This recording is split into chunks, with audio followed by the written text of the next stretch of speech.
साथियों नमस्कार। विद्या संकल्प चैनल पर आप लोग का स्वागत है। आधुनिक भारत के इतिहास का सीरीज चल रहा है। ये अध्याय 1.4 यानी अध्याय पहला उत्तर मुगल कालीन सम्राट से ये चौथा वीडियो है। एमसीक्यू फॉर्म में स्टैटिक जीके होगा, सभी एग्जाम में बहुत इंपॉर्टेंट है। आइए प्रारंभ करते हैं। पहला प्रश्न है, किस प्रसिद्ध इतिहासकार ने उत्तरकालीन मुगल साम्राज्य के पतन का मुख्य कारण जागीरदारी संकट को माना है? यह है ए यानी सतीश चंद्र। देखिए सतीश चंद्र के अनुसार साम्राज्य में मनसबदार की संख्या के मुकाबले जमीरों यानी जमीन कम होने से आर्थिक और प्रशासनिक ढांचा टूट चुका था। चलते आगे। अगला प्रश्न है, fall of the Mughal empire नामक प्रसिद्ध ऐतिहासिक पुस्तक के लेखक कौन है? यह है सर जदुनाथ सरकार। देखिए इतिहासकार जदुनाथ सरकार ने इस पुस्तक में औरंगजेब के बाद मुगल साम्राज्य के बिखरने का विस्तृत विश्लेषण दिया है। चलते आगे। अगला प्रश्न है, औरंगजेब द्वारा बनाया गया किस कठोर नियम को बहादुर शाह प्रथम ने व्यवहारिक रूप से ढीला कर दिया था? यह था संगीत और दरबार पर पाबंदी। देखिए बहादुर शाह प्रथम ने औरंगजेब की कट्टर धार्मिक और प्रशासनिक नीतियों को छोड़ लचीला रुख अपनाया था। चलते आगे। अगला प्रश्न है, ईस्ट इंडिया कंपनी के किस दूत को फरुखसियर के दरबार में एक दर्दनाक बीमारी से ठीक करने के लिए डॉक्टर विलियम हैमिल्टन की मदद मिली थी? तो यह था जॉन सुरमन। देखिए डॉक्टर हैमिल्टन द्वारा फरुखसियर का सफल इलाज करने के बाद इसकी वजह से वो खुशी होकर अंग्रेजों को क्या किया? व्यापारिक छूट दिया था। चलते आए। अगला प्रश्न है, उत्तरकालीन मुगल सम्राट में तुरानी गुट के अमीर मुख्य रूप से किस भौगोलिक क्षेत्र में मूल निवासी थे? तो वह थे मध्य एशिया यानी ट्रांस अक्सियाना। देखिए तुरानी युग के अमीर मध्य एशिया के सुन्नी मुसलमान थे, जबकि ईरानी गुट के जो अमीर थे शिया मुसलमान थे। चलते आगे। अगला प्रश्न है, बहादुर शाह प्रथम के दरबार में 1711 ईस्वी में आने वाला डच शिष्टमंडल का नेतृत्व किसने किया था? तो किया था जोशुआ केटलर। देखिए जोशुआ केटलर के नेतृत्व में आर डच दल का मुगल सम्राट में भव्य स्वागत किया गया था। चलते आगे। अगला प्रश्न है, किस मुगल सम्राट के समय यह कहावत प्रसिद्ध हो गई थी कि सल्तनत ए शाह आलम अज दिल्ली ता पालम, यानी शाह आलम का राज दिल्ली से पालम तक सिमट गया है? यह है शाह आलम द्वितीय के समय। देखिए अत्यधिक कमजोर होने और साम्राज्य के सिकोड़ जाने के कारण दिल्ली की जनता शाह आलम द्वितीय पर यह हमेशा तंज कसती थी। चलते आगे। अगला प्रश्न है, उत्तरकालीन मुगल काल में राजा बनने वाले सैयद बंधु किस भारतीय स्थान के मूल निवासी थे? ये थे जानसठ यानी मुजफ्फरनगर के जानसठ के। देखिए सैयद बंधु मूल रूप से उत्तर प्रदेश के मुजफ्फरनगर जिले के जानसठ के बाहरा सादात परिवार से ताल्लुक रखते थे। चलते आगे। अगला प्रश्न है, नादिर शाह के दिल्ली में कत्ले आम के आदेश को किस मुगल सम्राट की निजी प्रार्थना और आंसुओं के बाद वापस कर दिया गया था? यह है मोहम्मद शाह। देखिए मोहम्मद शाह ने नादिर शाह के सामने गिड़गिड़ाकर रहम की भीख मांगी, तब नादिर शाह ने अपनी तलवार म्यान में डाली और कत्लेआम रुकवा दिया था। चलते आगे। अगला प्रश्न, अवध के नवाब सआदत खान ने नादिर शाह के डर से जहर खाकर आत्महत्या क्यों कर ली थी? यह है वादे के मुताबिक नादिर शाह को 20 करोड़ रुपए न दे पाने के कारण। देखिए शहादत खान ने नादिर शाह को दिल्ली पर आक्रमण करने के लिए उकसाया था और 20 करोड़ रुपए दिलाने का वादा किया था, जिसे पूरा न करने पर नादिर शाह ने उसे प्रताड़ित करने की धमकी दी थी। चलते आगे। अगला प्रश्न है, औरंगजेब के तीसरे पुत्र यानी मोहम्मद कामबख्त की हत्या बहादुर शाह प्रथम ने किस स्थान के युद्ध यानी 1709 ईस्वी में की थी? यह है हैदराबाद के पास।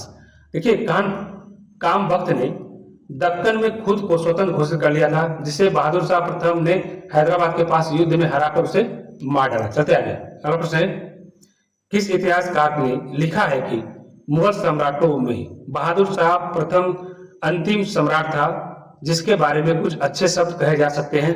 तो वह था सिडनी ओवेन। देखिए सिडनी ओवेन के अनुसार इसके बाद के सभी मुगल सम्राट पूरी तरह से अयोग्य, विलासी और शक्तिहीन साबित हुए। चलते आगे, अगला प्रश्न है, मुगल दरबार में ईरानी गुट का मुख्य नेता कौन था जिसने सैयद बंधुओं को हटाने में तुरानी गुट का साथ दिया था? तो यह है शहादत खान यानी बुरहान उल मुल्क। देखिए शहादत खान शिया अमीर था और उसने मोहम्मद शाह को सैयद भाइयों के चंगुल से निकालने के लिए गुप्त योजनाएं बनाई थी। चलते आगे, अगला प्रश्न है, किस उत्तरकालीन मुगल सम्राट के शासनकाल में रोहिल्ला यानी अफगान विद्रोह अली मोहम्मद खान ने रोहिलखंड में स्वतंत्र सत्ता की नींव रखी थी? तो यह है ऑप्शन ए मोहम्मद शाह। देखिए नादिर शाह के आक्रमण के बाद फैली अव्यवस्था का फायदा उठाकर अली मोहम्मद खान ने बरेली मुरादाबाद क्षेत्र में स्वतंत्र रोहिल्ला राज की स्थापना की थी। चलते आगे, आपसे बंगाल के किस नवाब ने मुगलों को नियमित राजस्व या टैक्स देना पूरी तरह बंद कर दिया था? हालांकि वह नाम मात्र के लिए खुद को मुगल अधीन मानता था। तो देखिए ये अलीवर्दी खान था। देखिए अलीवर्दी खान ने 1740 ईस्वी में नवाब बनने के बाद मुगलों को 2 करोड़ रुपए का अंतिम नजराना भेजा था। इसके बाद वो कभी कोई टैक्स नहीं दिया। चलते आगे, अगला प्रश्न, अंग्रेजों ने दिल्ली के लाल किले के भीतर किस वर्ष मुगल कोर्ट यानी शाही दरबार को कानूनी रूप से भंग कर दिया? तो यह है 1858 में। देखिए गवर्नमेंट ऑफ इंडिया एक्ट 1858 के तहत ईस्ट इंडिया कंपनी का शासन समाप्त हुआ और मुगल साम्राज्य को आधिकारिक रूप से समाप्त घोषित कर दिया गया। चलते आगे, अगला प्रश्न है, ब्रिटिश महारानी विक्टोरिया को कैसर हिंद यानी भारत की समाग्री यानी देखिए ब्रिटिश महारानी विक्टोरिया को कैसर हिंद घोषित करने के लिए दिल्ली दरबार यानी 1877 का आयोजन कहाँ किया गया जहां कभी मुगलों का वैभव था? यह है ऑप्शन ए से कोरोनेशनल पार्क दिल्ली। कोरोनेशनल पार्क दिल्ली। देखिए लॉर्ड लिटन ने मुगलों की पुरानी राजधानी दिल्ली में भव्य दरबार लगाया, ब्रिटिश राज की सर्वोच्चता को घोषित किया। चलते आगे, अगला प्रश्न है, बहादुर शाह जफर की मृत्यु के बाद उसके शव को रंगून में कहां दफनाया गया जहां आज उसका मकबरा बना हुआ है? यह है स्वेदागोन पैगोडा के पास। चलते आगे, अगला प्रश्न है, तारीख ए मुजफ्फर नामक ऐतिहासिक ग्रंथ जो उत्तरकालीन मुगल राजाओं के इतिहास का मुख्य स्रोत है कि कौन लेखक है? तो यह लेखक है मोहम्मद अली खान। देखिए इस ग्रंथ में औरंगजेब के बाद से लेकर शाह आलम द्वितीय तक के समय तक की राजनीतिक उथल पुथल का सटीक विवरण मिलता है। चलते आगे, अगला प्रश्न, उत्तरकालीन मुगलों के समय सेना का वह कौन सा विभाग था जो पूरी तरह से ठप हो गया था जिससे यूरोपीय कंपनियों को भारत पर हावी होने का मौका मिला? यह है नौसेना। देखिए मुगलों ने कभी भी एक मजबूत नौसेना का बनाने पर ध्यान नहीं दिया जिसके कारण तटीय व्यापार और सुरक्षा पर अंग्रेजों और फ्रांसीसियों का क्या हो गया? कब्जा हो गया। चलते आगे, अगला प्रश्न, किस मुगल राजकुमार ने औरंगजेब के राजपूत नीति का विरोध किया और बाद में उत्तरकालीन मुगलों के समय मारवाड़ से अच्छे संबंध बनाने की कोशिश की थी? यह है शाहजादा मुअज्जम। देखिए मुअज्जम बहादुर शाह प्रथम, इसका दूसरा नाम क्या है? बहादुर शाह प्रथम भी है। राजा अजीत सिंह से समझौता कर औरंगजेब की सख्त राजपूती नीति को बदला था। चलते आगे, अगला प्रश्न है, फर्रुखसियर के शासनकाल में जाटों के किस प्रसिद्ध नेता ने मुगलों के खिलाफ विद्रोह जारी रखा और थून के किले को मजबूत बनाया था? यह है चूड़ामण जाट।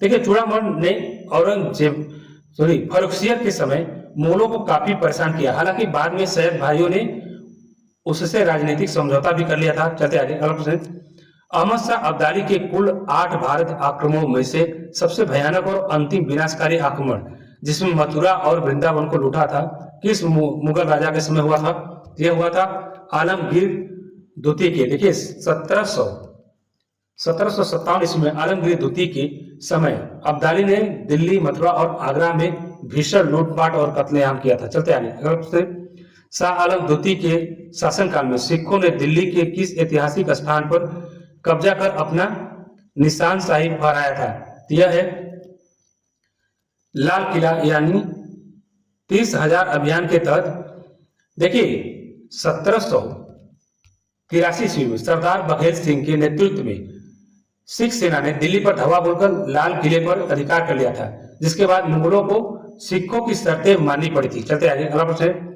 राजा राम मोहन राय की पेंशन का मुकदमा लड़ने के लिए अकबर द्वितीय ने उन्हें किस ब्रिटिश राजा के दरबार भेजा था? ऑप्शन ए सही होगा, किंग विलियम चतुर्थ। देखिए राजा राम मोहन राय 1830 ईस्वी में इंग्लैंड गए थे, जहां ब्रिस्टल में वे 1833 ईस्वी में ब्रिस्टल में ही उनका मृत्यु भी हो गया था। तो आज के लिए बस इतना ही, मिलते हैं नेक्स्ट वीडियो में। ऐसे ही चैप्टर वाइज हर चैप्टर में 4 पार्ट देंगे, ताकि पूरी तरह से आप लोग का कोई भी परीक्षा में प्रश्न छूटे नहीं। थैंक यू फॉर वॉचिंग, मिलते हैं नेक्स्ट वीडियो में।